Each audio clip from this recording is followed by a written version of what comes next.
Hello friends, स्वागत है आपका हमारे channel Uttarakhand GK tricks UGT पर। फ्रेंड्स, आज हमारा टॉपिक है उत्तराखंड ऐतिहासिक काल। जी हाँ, इसे हम एकदम फैक्ट बेस पर यहाँ पे डिस्कस करने वाले हैं। फ्रेंड्स, डिफरेंट बुक से यहाँ पर डेटा कलेक्ट किया गया है वन लाइनर के फॉर्म में।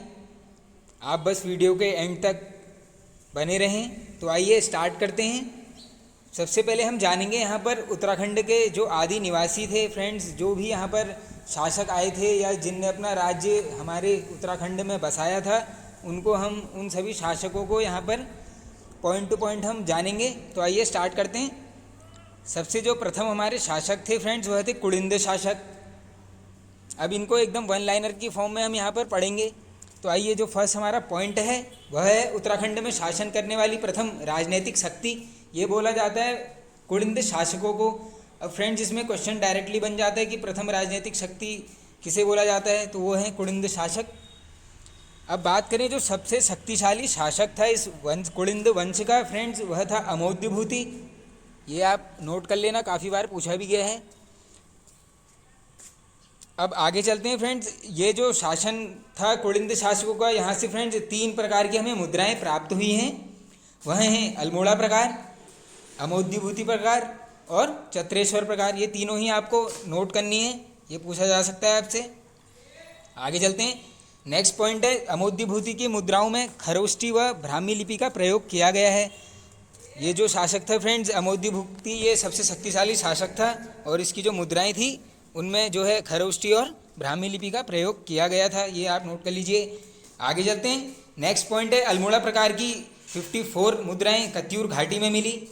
फ्रेंड्स, ये क्वेश्चन डायरेक्टली पूछा भी गया है कि 54 मुद्राएं जो कत्यूरी घाटी से मिली हैं, यह किस प्रकार की थी। ये है अल्मोड़ा प्रकार, ये आपको नोट कर लेना है। आगे चलते हैं। फ्रेंड्स, जो अल्मोड़ा से प्राप्त 4 मुद्राएं हैं, यह ब्रिटिश संग्रहालय लंदन में रखी गई हैं। ये इंपॉर्टेंट पॉइंट है, आप नोट कर लीजिए।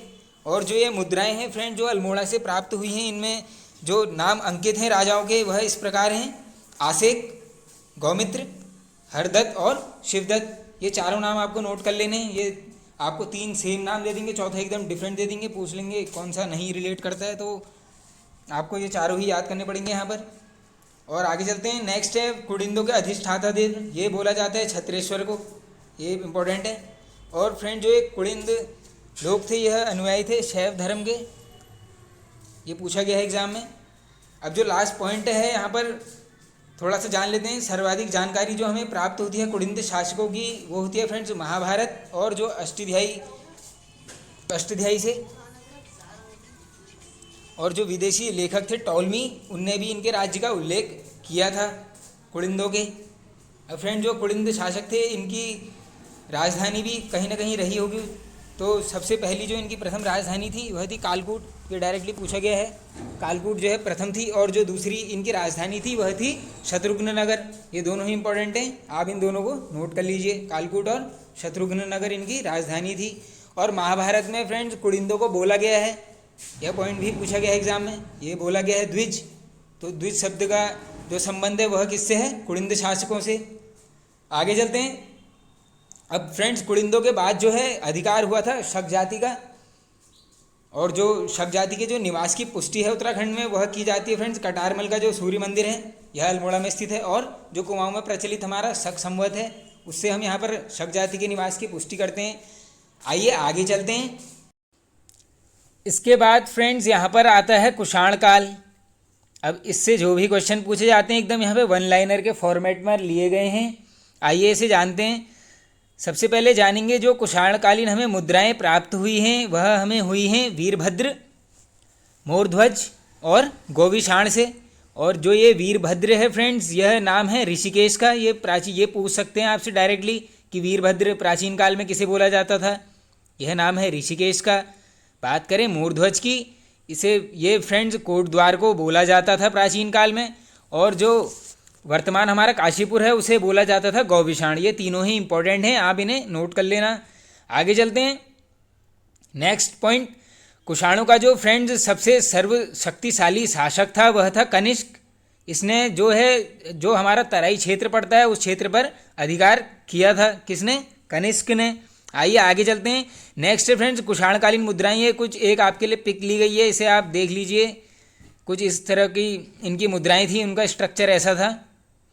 आगे चलते हैं। अब फ्रेंड जो कनिष्क था शक्तिशाली शासक, इसकी जो स्वर्ण मुद्राएं प्राप्त हुई है हमें, ये क्वेश्चन एक बार पूछा भी गया है उत्तराखंड के एग्जाम में। तो ये हमें प्राप्त हुई है मुनि की रेती से। अब ये आपको सभी को पता ही होगा कि मुनि की रेती जो है ऋषिकेश में पड़ता है।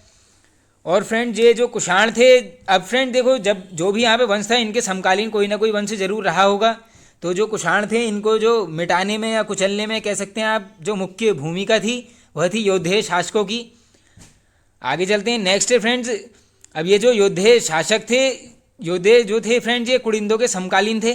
और इनकी जो मुद्राएं हैं हमें ये योद्धेय शासकों की हमें प्राप्त हुई हैं जौनसार भाबर तथा कालो का डांडा से। वर्तमान पौड़ी कालो का डांडा, पौड़ी लैंसडाउन।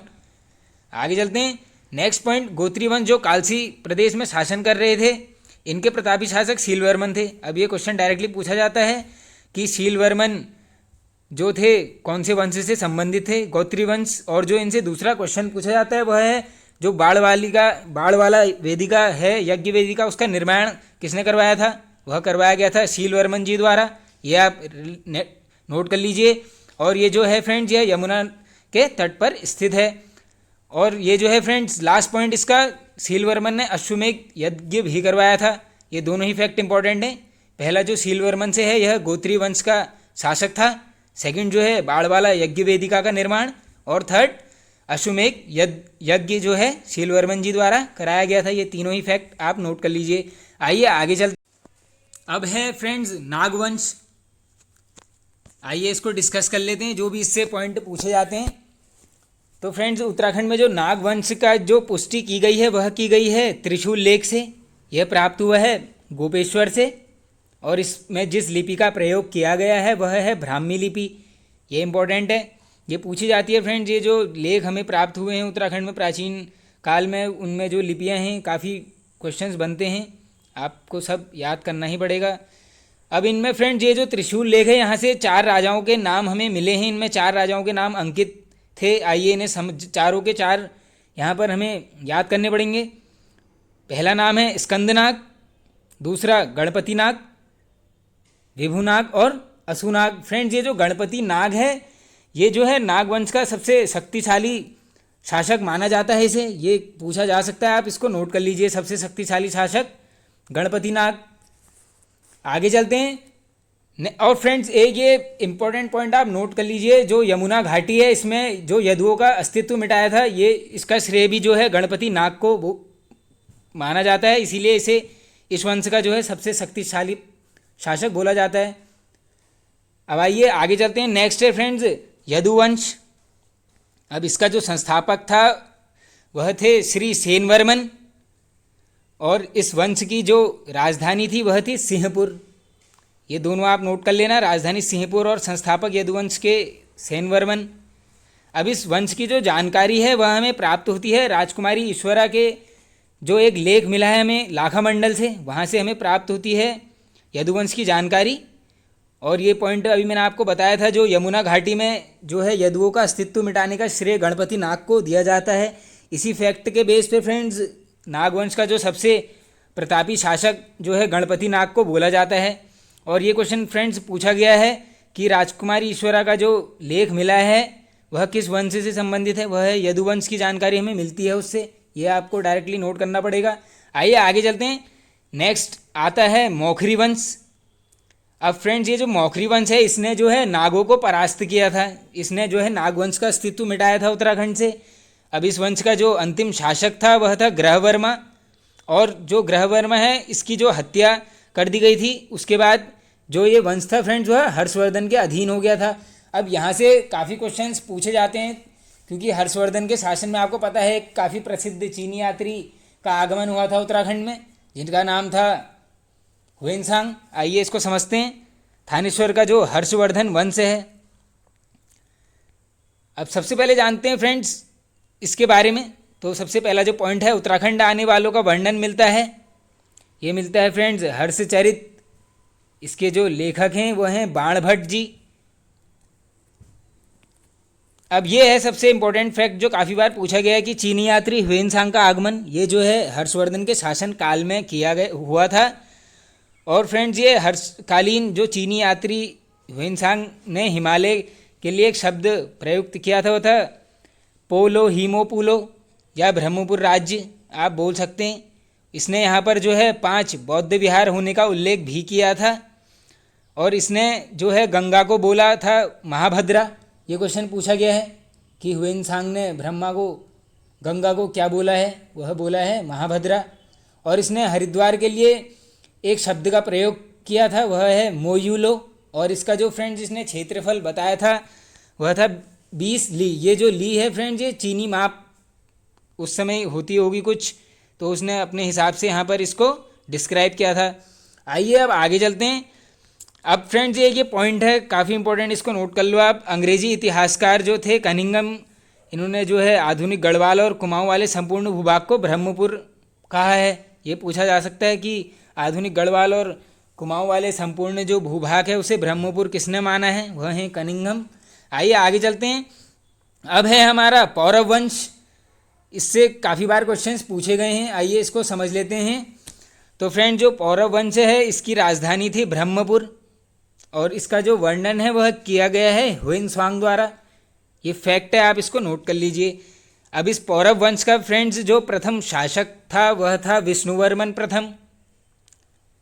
आगे चलते जो नेक्स्ट पॉइंट है वह है तालेश्वर अभिलेख की खोज। अब ये फ्रेंड्स तालेश्वर अभिलेख का संबंध जो है पौरव वंश से है। ये क्वेश्चन काफ़ी बार पूछा गया है। अब इस अभिलेख की जो खोज की गई थी वह की गई थी 1915 में और इसमें जो नाम अंकित हैं वह हैं विष्णुवर्मन और धूतिवर्मन। ये दोनों पॉइंट आप नोट कर लो, दोनों नाम ये पूछे जाने लगे हैं आजकल। यूके ट्रिपल एससी में काफ़ी बार पूछे जाते हैं, ये नाम पूछ लेते हैं डायरेक्ट आजकल। और ये फ्रेंड्स ये पौरव वंश का संबंध जो है तालेश्वर अभिलेख, ये इसके लिए ट्रिक यहीं पर ले लो आप ऐसे नोट कर लेना कि आपने क्या लगाया पूरा ताला पूरे से आप पौरव और ताला से तालेश्वर। और जो इनका निवास स्थान है फ्रेंड्स इसे बोला जाता है कोट। यह भी एक बार पूछा गया है क्वेश्चन, आप इसको नोट कर लेना। इनके निवास स्थान को जो है कोट बोला जाता है। आगे चलते हैं। अब है फ्रेंड्स हमारा कार्तिकेयपुर राजवंश। ये है काफ़ी बड़ा टॉपिक है, इसको एकदम पॉइंट टू पॉइंट यहाँ पे डिस्कस करने वाले हैं हम। अब जो फ्रेंड्स ये वंश का शासन काल था ये 700 ईस्वी, तो कन्फर्म है कि 700 ईस्वी में यह वंश यहाँ पर आ गया था। और लगभग इसे फ्रेंड्स कई जगह पर 1030 ईस्वी बोला गया है इनका शासनकाल जो रहा था और कई जगह पर 1050 ईस्वी लिया गया है। तो हम इसी को लेकर यहाँ पर चलते हैं। सबसे पहले फर्स्ट जो इसका पॉइंट है वह है उत्तराखंड की प्रथम ऐसी ऐतिहासिक राजवंश बोला जाता है। यह बोला जाता है कार्तिकेयपुर राजवंश को। फ्रेंड्स कुलिंद इससे पहले हमने पढ़ा था वह थी प्रथम राजनीतिक शक्ति। ये जो है प्रथम ऐतिहासिक राजवंश है, आप दोनों में कंफ्यूज मत हो जाना। अब जो इसके संस्थापक थे इस वंश के कार्तिकेयपुर, फ्रेंड्स ये जो कार्तिकेयपुर राजवंश है इसे ही आप कत्यूरी काल भी बोल सकते हैं, दोनों एक ही हैं, कंफ्यूज मत होना आप। इसका जो संस्थापक फ्रेंड्स माना जाता है बसंतदेव को। इन्होंने 700 ईस्वी में इस वंश की स्थापना की थी। आगे चलते हैं। नेक्स्ट जो पॉइंट है फ्रेंड्स इस राजवंश के हमें जो है 8 से 9 अभिलेख यहाँ पे प्राप्त हुए हैं। वैसे 9 काफ़ी जगह पर दिया गया है तो आप 9 ही नोट कीजिए। और इनकी जो लिपि थी वह थी कुटिला लिपि। ये इंपॉर्टेंट है कि जो कार्तिकेयपुर राजवंश था उनके जो अभिलेखों की लिपि थी वह थी कुटिला। अब फ्रेंड्स कुछ जो इनसे जो संबंधित जो भी ताम्रपत्र हमें जिस जगह से प्राप्त हुए हैं वह है बागेश्वर, कंडारा, बैजनाथ और पांडुकेश्वर। इन चारों स्थान से हमें इनके जो है ताम्रपत्र लेख प्राप्त हुए हैं। नेक्स्ट पॉइंट है फ्रेंड्स बसंत देव ने एक मंदिर को स्वर्णेश्वर नामक ग्राम दान दिया था। यह क्वेश्चन पूछा गया है, बसंत देव द्वारा एक मंदिर स्वर्णेश्वर ग्राम दान दिया गया था। ये है फ्रेंड्स बागेश्वर लेख में इसका उल्लेख किया गया है। आगे चलते हैं। अब बसंत देव के बाद जो राजा बना वह था खरप्रदेव। ये आप नोट कर लो, कभी सीक्वेंस पूछा जा सकता है। और खरप्रदेव जो ये वंश का जो अंतिम शासक था वह था त्रिभुवनराज। ये भी जो है बागेश्वर लेख के अनुसार यहाँ पर बताया गया है। आगे चलते हैं। अब फ्रेंड्स ये जो कार्तिकेयपुर राजवंश था जैसे काफ़ी बड़ा वंश था तो इसमें प्रथम परिवार, द्वितीय परिवार, दो तीन चार परिवारों ने यहाँ पे शासन किया। तो सभी ने अपने अपने जो वंश है उसकी स्थापना करी थी। तो जो यह द्वितीय परिवार था इसका संस्थापक था निम्बर। अब देखिए निम्बर से जो है 2 से 3 क्वेश्चन पूछे जाते हैं, वो यहीं पर लिए गए हैं। जो निम्बर ये था शैव धर्म का अनुयायी, सबसे पहला फैक्ट आप ये नोट कर लो। सेकंड है निम्बर के बाद उसका पुत्र इष्टगण गद्दी पर बैठा। अब ये इष्टगण कौन है, इससे एक क्वेश्चन पूछा जाता है कि समस्त उत्तराखंड को एक सूत्र के में बांधने का प्रयास किसके द्वारा किया गया था, वह था इष्टगण। ये आपने पॉइंट सीधे सीधे नोट कर लेना है कि इष्टगण ने समस्त उत्तराखंड को एक ही सूत्र में बांधने का प्रयास किया था। आगे चलते हैं, नेक्स्ट पॉइंट है फ्रेंड्स इष्टगण से रिलेटेड। इसने जो है जागेश्वर में नवदुर्गा मंदिर, लकुलिश मंदिर, नटराज मंदिर का निर्माण करवाया गया था। यह करवाया गया था इष्टगण के द्वारा। ये तीनों ही मंदिर आप देखो, मंदिर भी नोट कर लो, ये स्टैटिक जीके भी कवर हो गई यहाँ पर। जागेश्वर में है नवदुर्गा मंदिर, लकुलिश और नटराज मंदिर। अब इसमें जो फ्रेंड्स तीसरा जो परिवार आया था, तृतीय परिवार, वो था सल्लोड़ादित्य वंश। अब आप ज़्यादा इसको याद करना है नहीं फ्रेंड्स, इसमें बस इसकी स्थापना याद कर लीजिए आप। इच्छरदेव द्वारा इसकी स्थापना की गई थी और जो सल्लोड़ादित्य वंश का अंतिम शासक था वह था सुभिक्षराज देव। बस आप इतना याद कर लो, स्थापना और जो इसका अंतिम शासक था। आइए आगे चलते हैं नेक्स्ट। अब फ्रेंड्स आपको पता होगा कि ये जो कार्तिकेयपुर राजवंश है, इसमें एक काफ़ी प्रसिद्ध गुरु जो हैं आदि गुरु शंकराचार्य जी, इनका आगमन हुआ था कार्तिकेयपुर काल के समय। ये क्वेश्चन पूछा जाता है कि किसके शासनकाल में आए थे, तो ये आए थे कार्तिकेयपुर वंश के शासनकाल में। इसको आप नोट कर लो। अब इनके बारे में फ्रेंड्स जो भी क्वेश्चन पूछे जा सकते हैं वो सब यहाँ पर ले लिए गए हैं। आइए समझते हैं। सबसे पहले बात करते हैं इनके जन्म की। तो जो आदि गुरु शंकराचार्य जी थे, इनका जन्म फ्रेंड्स केरल में हुआ था, केरल कलाड़ी स्थान। और माता का नाम इनकी सुभद्रा था और पिताजी का नाम इनके शिवगुरु था। और जो फ्रेंड्स इनके गुरु थे वह थे गोविंद स्वामी जी। ये सब आप नोट कर लेना, कभी भी कुछ भी पूछा जा सकता है, उत्तराखंड में कोई भरोसा नहीं है। आगे चलते हैं। वे जो इनका आगमन हुआ था यह कार्तिकेयपुर राजवंश के समय हुआ था। अब फ्रेंड्स इनका जो यहाँ आने का प्रमुख उद्देश्य है, ये वैसे एग्ज़ाम बेस से तो पूछा जाने के कम चांसेस हैं, लेकिन आपको आपकी नॉलेज के लिए पता होना चाहिए कि जो इनका उद्देश्य था फ्रेंड्स, उस समय आपको पता है कि खसों के टाइम पे फ्रेंड्स जो है बौद्ध धर्म का काफ़ी प्रचार प्रसार, मतलब काफ़ी यहाँ पर बौद्ध धर्म को प्रचलित कर दिया गया था। तो इन्होंने जो है उसके तत्कालीन प्रभाव को समाप्त करने के लिए और पुनः जो हमारा हिंदू धर्म है उसकी जो पुनः स्थापना की गई थी, वह इनका मेन उद्देश्य था शंकराचार्य जी का। और इन्होंने जो जो कार्य किए थे वो यहाँ पे लिए गए हैं। सबसे पहले इन्होंने किया था फ्रेंड्स बद्रीनाथ और जो हमारा केदारनाथ मंदिर है, इनका जो पुनरुद्धार किया था शंकराचार्य जी द्वारा किया गया था। और इन्होंने फ्रेंड्स ज्योतिर्मठ की स्थापना की थी। ये सबसे इम्पोर्टेंट है, आपको ये पता होगा कि इन्होंने भारत में जो है 4 मठों की स्थापना की थी, उसमें से एक यह है ज्योतिर्मठ और अन्य मैं आपको बता देता हूँ, आप नोट कर लेना। दूसरा है पुरी, थर्ड श्रृंगेरी और चौथा द्वारिका। ये चारों जो मठ हैं यह इनकी स्थापना जो है शंकराचार्य जी द्वारा की गई थी। अब जो अगला पॉइंट है इनसे रिलेटेड फ्रेंड्स, इन्होंने जो है केदारनाथ में अपनी देह को त्यागा था, ये आपको पता है, ये काफ़ी बार पूछा भी गया है। और ये जो सन था वह 820 ईस्वी में, ये डायरेक्ट नोट कर लो आप, फैक्ट है 820, ये पूछा जाता है। और फ्रेंड्स उस समय जो इनकी आयु थी जब इन्होंने देह त्यागा था वह थी 32 वर्ष, 32 ईयर्स। आइए अब आगे चलते हैं। जो नेक्स्ट हमारा पार्ट है, अब जो हमारा नेक्स्ट पार्ट है वह है कार्तिकेयपुर या कत्यूरी काल में पदाधिकारी। फ्रेंड जो भी यहाँ पे पदाधिकारी थे उनके लिए पर्टिकुलर शब्दों का इस्तेमाल किया जाता था, ये काफ़ी बार पूछा भी गया है। तो सबसे पहला है प्रांतपाल, ये बोला जाता था सीमाओं की सुरक्षा भार जो करते थे उनके लिए जो शब्द प्रयुक्त होता था वह था प्रांतपाल। नेक्स्ट घट्टपाल, ये बोला जाता था जो गिरिद्वारों के रक्षक होते थे फ्रेंड्स, उस समय जो रक्षा करते थे गिरद्वारों की, उन्हें जो है घट्टपाल बोला जाता था। नेक्स्ट है वर्मपाल, ये बोला जाता था जो व्यक्तियों की निगरानी करते थे। और लास्ट है नरपति, ये फ्रेंड जो नदी घाटों पर जो आगमन की सुविधा थी आने जाने की उनकी देखरेख करते थे, साथ ही में जो टैक्स था वह भी यही वसूलते थे। ये आप चारों नोट कर लेना, इनको याद कर लेना। आगे चलते हैं।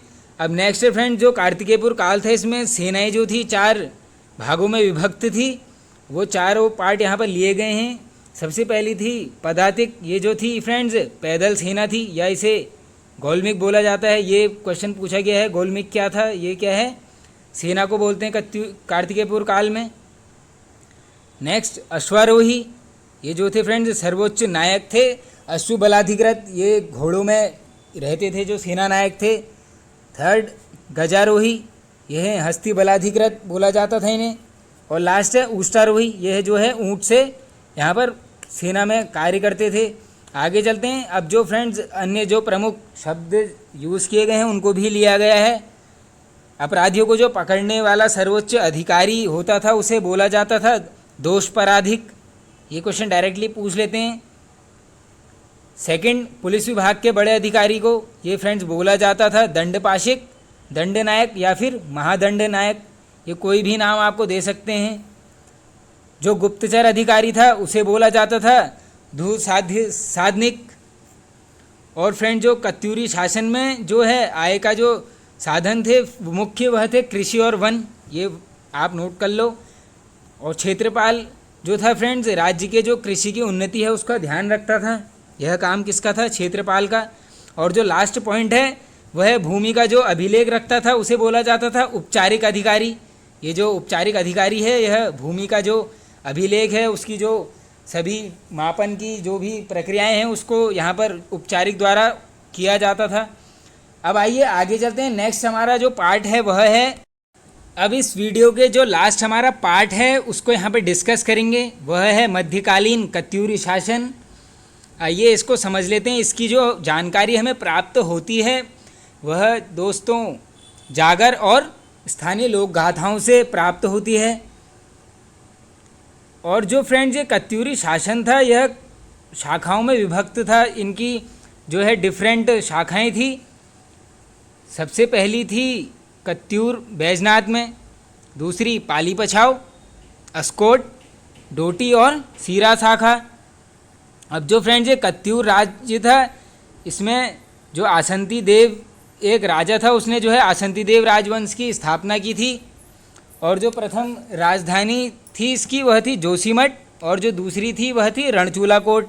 ये दोनों इंपॉर्टेंट हैं कि जो है कत्यूरी राजवंश की प्रथम जो राजधानी बताई थी आसंती देव ने वह थी जोशीमठ और दूसरी थी रणचूला कोट।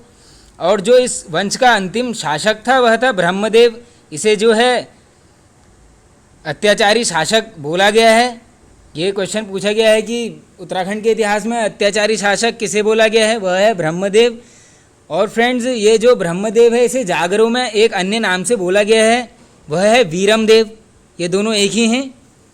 आगे चलते हैं। अब फ्रेंड्स कुछ पॉइंट्स लिए गए हैं, इन्हें आप नोट कर लीजिए। जिया रानी की लोक गाथा के अनुसार 1398 में तैमूरलंग ने हरिद्वार पर आक्रमण किया। ये डेट डायरेक्ट पूछी जाती है कि तैमूरलंग ने हरिद्वार पर आक्रमण किस वर्ष किया, तो ये आपका आंसर होना चाहिए 1398। और फ्रेंड्स ये जो आक्रमण था इसमें ब्रह्मदेव का जो है सीधा सामना हुआ था और इसके यहाँ पर मृत्यु हो गई थी ब्रह्मदेव की। और जो दूसरा पॉइंट है वह है 1191 ईस्वी में नेपाल राजा अशोकचल ने कत्यूरी राज्य के कुछ भागों पर अधिकार कर लिया था। ये क्वेश्चन भी पूछा जाता है कि कत्यूरी जो राज्य था उसके कुछ भागों पर अधिकार किस नेपाल राजा द्वारा किया गया था, वह है अशोकचल। अब जो इसमें लास्ट पॉइंट है फ्रेंड्स वह है 1223 ईस्वी में नेपाल शासक क्राचल देव ने कत्यूरी राज्य अपने अधिकार में कर लिया। ये है फ्रेंड्स बागेश्वर ताम्रलेख के अनुसार यह बताया गया है कि 1223 में जो है नेपाल का शासक था क्राचल देव, इसने जो है कत्यूरी राज्य को अपने अधिकार में कर लिया था जीत कर। अब फ्रेंड्स ये पार्ट यहाँ पर एंड होता है। अब जो वन लाइनर्स छूटे गए थे इस पूरे टॉपिक से उनको यहाँ पर लिया गया है, आप इनको नोट कर लेना। सबसे पहला है कार्तिकेयपुर के अभिलेखों की भाषा, तो ये है कुटिला भाषा। और जो सबसे शाली प्रतापी शासक था इस वंश का वो बोला जाता है ललित सूरदेव को। और ये है फ्रेंड्स मध्य हिमालय का जो प्रथम ऐतिहासिक राज्य वंश है यह कार्तिकेयपुर राज्यवंश को ही बोला जाता है। और ये जो कत्यूरी राज्य है इसमें फ्रेंड्स सेना के 4 प्रकार थे। बात करें अभिलेखों की तो जो टोटल यहाँ से अभिलेख प्राप्त हुए हैं उनकी संख्या है 9। आगे चलते हैं। जो फ्रेंड्स कर लेने वाला अधिकारी है इस शासनकाल में उसके लिए एक शब्द प्रयोग होता है, वह है भोगपति या फिर गोलमिक। ये दोनों फ्रेंड्स ये क्वेश्चन डायरेक्टली पूछा गया था एक बार कि गोलमिक कत्यूरी काल में गोलमिक क्या था, वह था फ्रेंड्स जो टैक्स लेता था, कर लेने वाला अधिकारी था उसे बोलते थे। और जो लास्ट पॉइंट है फ्रेंड्स वो है छोटे राजकुमार को कहते थे, ये बोला जाता था डोटी। तो फ्रेंड्स आई होप वीडियो आपको पसंद आया होगा। पसंद आया तो फ्रेंड्स वीडियो को लाइक कीजिए, चैनल को फ्रेंड्स शेयर कीजिए, आपके सपोर्ट की काफ़ी आवश्यकता है। Okay friends, thank you.